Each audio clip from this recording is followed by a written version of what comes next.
dinamika pendidikan yang terus berkembang, berdiri sebuah institusi yang menjadi rumah bagi ribuan mimpi dan cita-cita.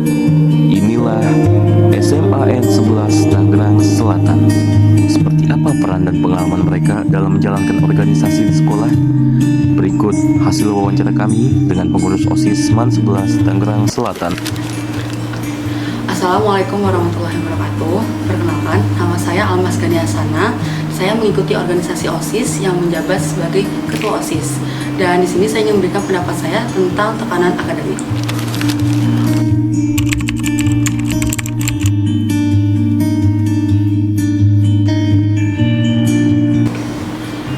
Yang jelas untuk tekanan di bagian organisasi dan akademik itu pastinya ada.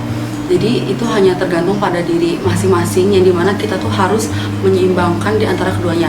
Karena ketika kita sudah memasuki mendaftarkan diri sebagai calon organisasi, itu sudah pasti harus tahu tanggung jawab apa saja yang akan kita capai, yang akan kita dapatkan, seperti itu.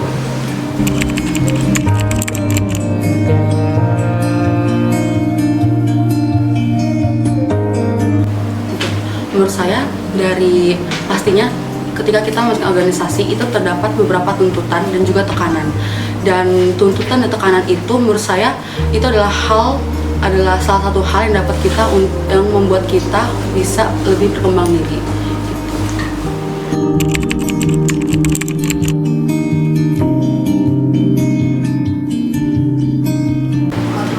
Saran saya itu pasti ada di titik tertentu yang kita merasakan bahwa itu adalah titik terjatuhnya kita. Dan menurut saya itu nggak masalah banget untuk merasakan hal-hal seperti itu, karena itu adalah hal yang manusiawi. Tapi itu tergantung dari kita bagaimana kita menyikapi hal itu. Jadi ketika kalian merasakan di titik terendah seperti itu, yang kalian lakukan adalah jangan terus-terusan mau di berada bawah, tapi harus naik ke atas. Sekian pendapat dari saya. Terima kasih. Di balik setiap prestasi, selalu ada proses yang jarang terlihat. Ruang kelas menjadi tempat lahirnya ide, tumbuhnya rasa ingin tahu, dan terbentuknya karakter. Di tengah tekanan akademik yang terus menguji kemampuan, para siswa tidak hanya belajar untuk mendapatkan nilai, tapi juga belajar menghadapi tantangan, menyampaikan gagasan, dan mempersiapkan diri menghadapi dunia yang sesungguhnya. Disinilah perjalanan itu dimulai.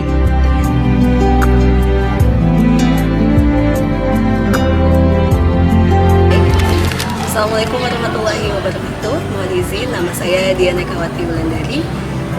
Saya guru bimbingan dan konseling di SMA Negeri 11 Tangerang Selatan.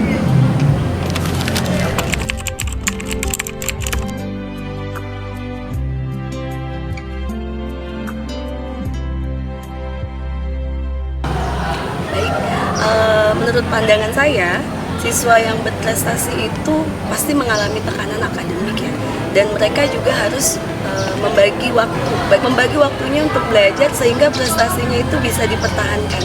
Sebenarnya ketika seorang anak atau pelajar itu memiliki daya juang atau resiliensi yang tinggi, menurut pandangan saya mereka bisa untuk mengatur itu. Tapi tekanannya, pressure-nya itu pasti juga sangat tinggi ya. Dan itu sangat mempengaruhi anak-anak yang berprestasi sekalipun. Jika dia tidak memiliki resiliensi yang tinggi, tekanan itu akan mempengaruhi kepada nilai akademik mungkin, atau mungkin bisa sampai stres. Dan memang tingkat stres ini jadi akhirnya akan mempengaruhi kesehatan mental anak-anak, khususnya yang berprestasi. Jadi menurut saya anak-anak yang berprestasi pun sangat mungkin mengalami tekanan dalam bidang akademik.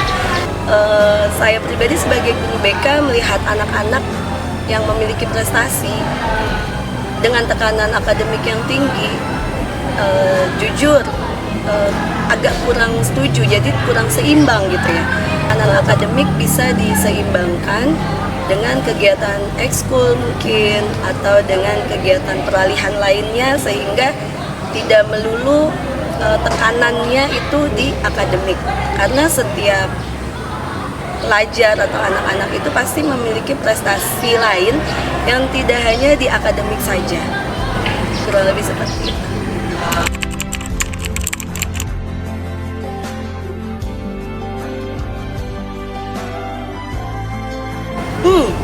Sangat serius karena memang tekanan akademik itu sudah banyak yang menyebabkan anak-anak itu jadi stres, dia kehilangan jati diri, bagaimana dia untuk mempertahankan prestasi itu, tapi dia kewalahan gitu, overwhelmed gitu akhirnya, sehingga tingkat stresnya tuh tinggi banget gitu sih.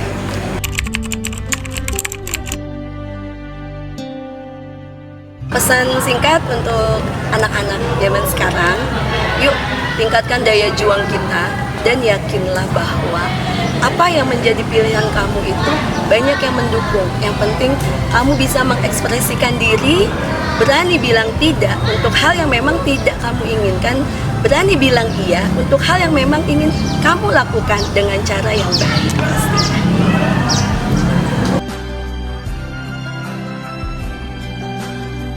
Namun, kehidupan sekolah tidak hanya berlangsung di dalam ruang kelas. Di setiap sudut sekolah, terdapat cerita yang terus berjalan. Lorong-lorong menjadi saksi pertemuan dan kebersamaan. Taman menjadi ruang untuk beristirahat sejenak dari padatnya aktivitas. Sementara lapangan menjadi tempat semangat, kerjasama, dan sportivitas tumbuh. Di tengah berbagai kesibukan dan tuntutan akademik, para siswa menemukan keseimbangan antara belajar, berinteraksi, dan menikmati masa-masa yang akan menjadi kenangan di kemudian hari. Assalamualaikum warahmatullahi wabarakatuh. Perkenalkan, nama saya Suryanti Esos. Saya adalah guru sosiologi SMA Negeri 11 Kota Tangerang Selatan yang sudah mengabdi di SMA Negeri 11 Kota Tangerang Selatan selama 20 tahun. SMA Negeri 11 Kota Tangerang Selatan bagi saya merupakan bagian dari hidup saya, di mana disinilah saya mewujudkan cita-cita saya menjadi guru sosiologi, dan bagi saya SMA Negeri 11 Kota Tangerang Selatan adalah wadah pembuktian bagi saya dalam memberikan bakti kepada nusa dan bangsa, yaitu bentuknya adalah mencerdaskan kehidupan bangsa.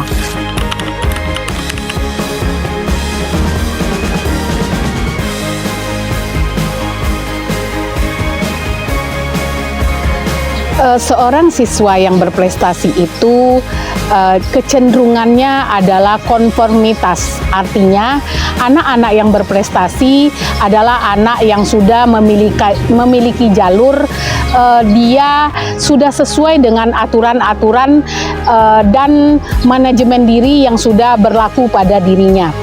Kecenderungan anak-anak yang berprestasi ini sudah pasti memiliki manajemen waktu yang sudah baik, mulai dari perilaku kehidupan sehari-hari di rumah, kemudian proses pembelajaran di sekolah, maupun bagaimana dia mencari wawasan di luar lingkungan rumah dan lingkungan sekolahnya. Anak-anak yang cenderung ambisi dan aktualisasi dirinya dalam mencapai cita-cita yang sangat tinggi, kecenderungan anak seperti ini sudah memiliki jadwal-jadwal tersendiri dalam menentukan sikap untuk memilah antara bermain dan belajar.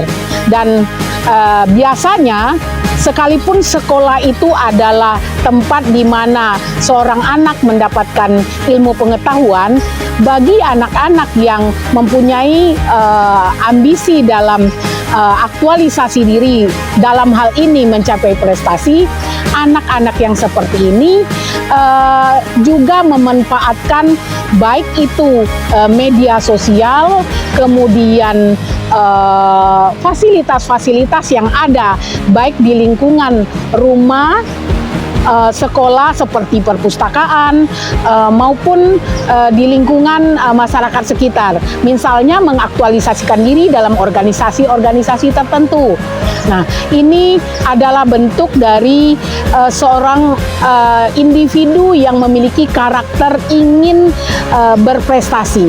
Misalnya mengikuti O2SN atau anak-anak yang berprestasi di kelasnya, itu kecenderungannya mampu memaksimalkan waktunya dalam proses belajar mengajar.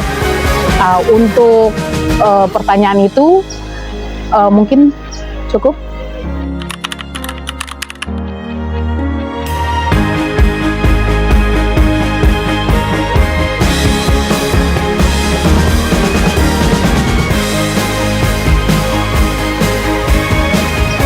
Guru, teman, dan orang tua itu adalah tiga individual yang berbeda di luar personal seseorang.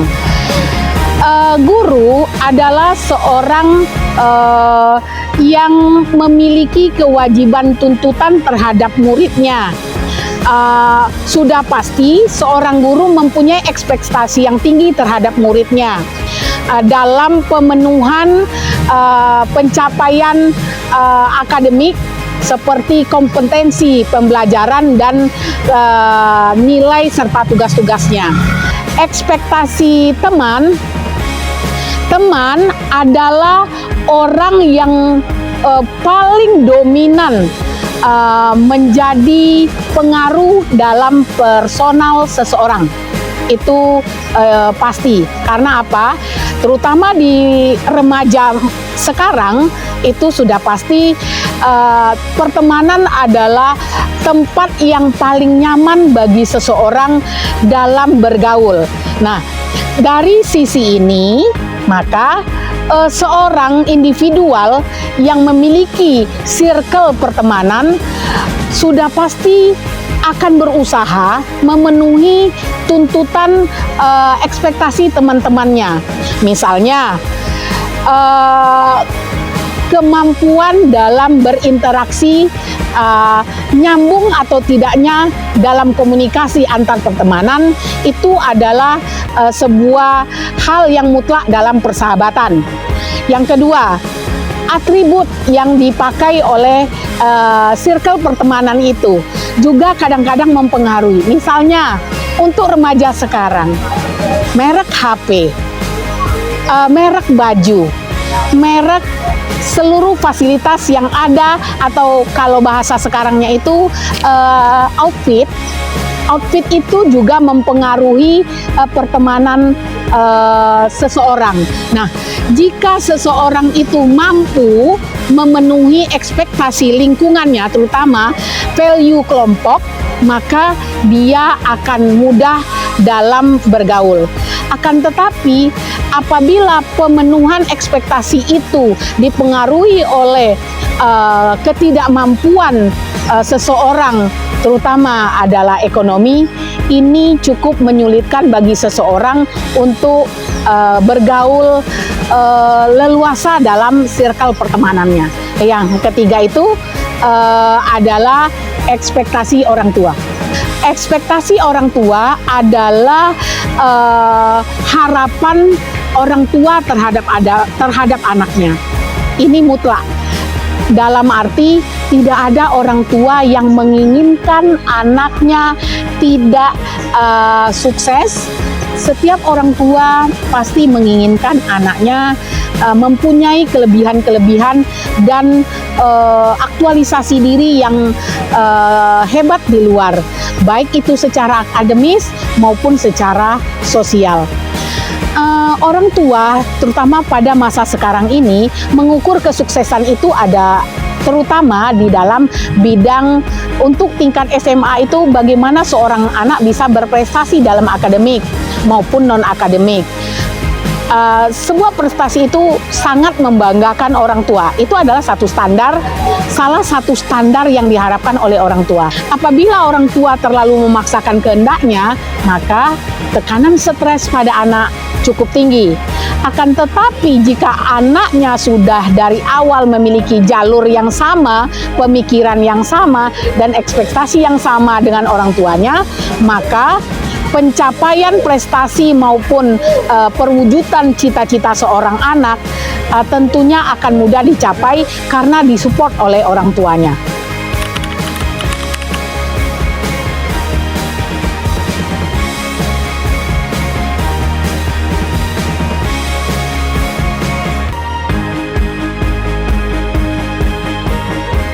Akademik itu tetap masih menjadi prioritas utama.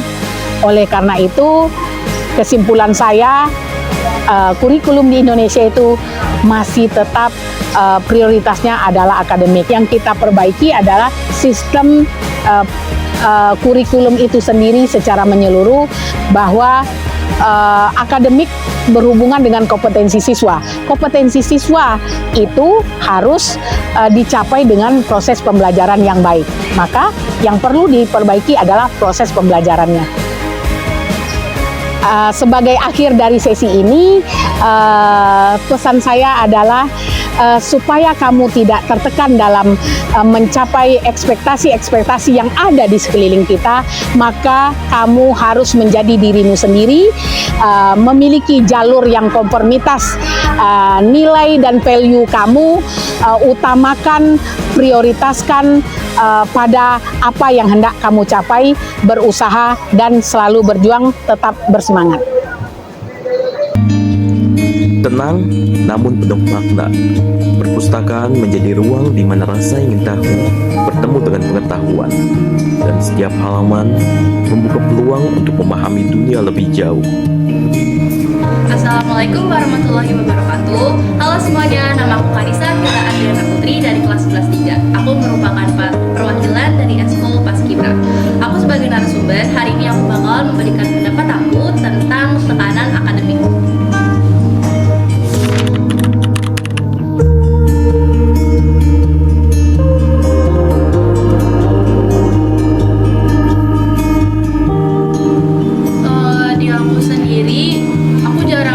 Dapetin tekanan di akademik itu sendiri sih, karena orang tua aku juga nggak nekanin aku terlalu gimana-gimana di akademik, dan lingkungan aku juga bukan lingkungan yang ambis-ambis banget.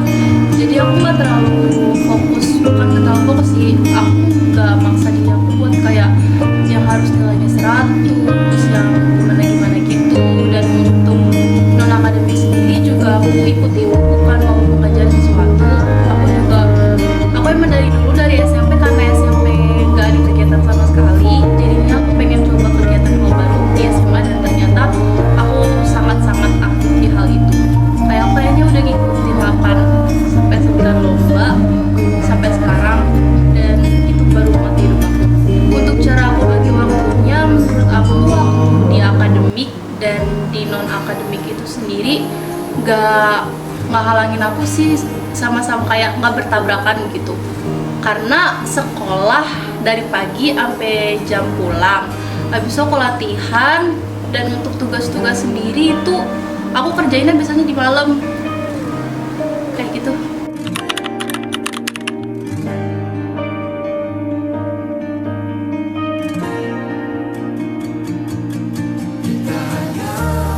Tantangan terberatnya, menurut aku waktu istirahatnya berkurang banget sih, karena kan seharusnya pulang sekolah langsung ngerjain tugas, habis itu tinggal istirahat, tidur, dan lanjut kegiatan selanjutnya. Cuman kalau misalnya aktif di eskul, pulang dengan tugas yang banyak, harus latihan dulu sampai jam 5, dan pulang tuh beres-beres segala macem, baru sempet buat ngerjain tugas tuh sekitar jam 8-an. Dan kalau misalnya tugasnya banyak itu bisa begadang sampai jam berapa gitu, dan sekolah dari rumah aku jauh, jadi gimana ya, waktu istirahat tuh bener-bener dikit banget. Kadang kalau misalnya udah mau lomba itu malah ngedrop, malah sakit segala macem. Jadi kayak ya itu sih susahnya, untuk bentroknya tuh di situ, bukan bentrok di waktu segala macem, tapi emang fit dari kitanya sendiri gitu.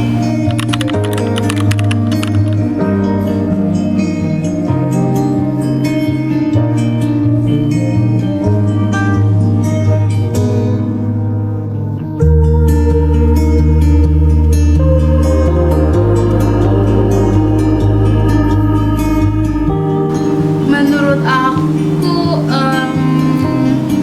ya SMA kan cuma sekali ya, jadi menurut aku daripada dipakai buat hal-hal yang gimana-gimana, kalau misalnya kita nggak bisa ngejar banget di nilai akademik, ya mungkin bisa coba di luar itu, bisa dari kegiatan yang berfaedah buat orang lain, bisa juga buat diri kita di masa depan nanti, kayak gitu aja sih. Soalnya aku juga nggak terlalu ngejar banget di dua-duanya, kayak ngabisin waktu jangan buat hal yang sia-sia mungkin, soalnya daripada nantinya nyesel dulu SMA-nya nggak ngapa-ngapain, dan juga ya kayak gitu kan, kayak gitulah. Terima kasih semuanya. Setiap sudut menyimpan cerita, setiap langkah meninggalkan jejak, dan setiap siswa membawa harapan yang akan terus melangkah melampaui gerbang sekolah ini. Inilah Seman 11 Tangerang Selatan, tempat perjalanan menuju masa depan dimulai.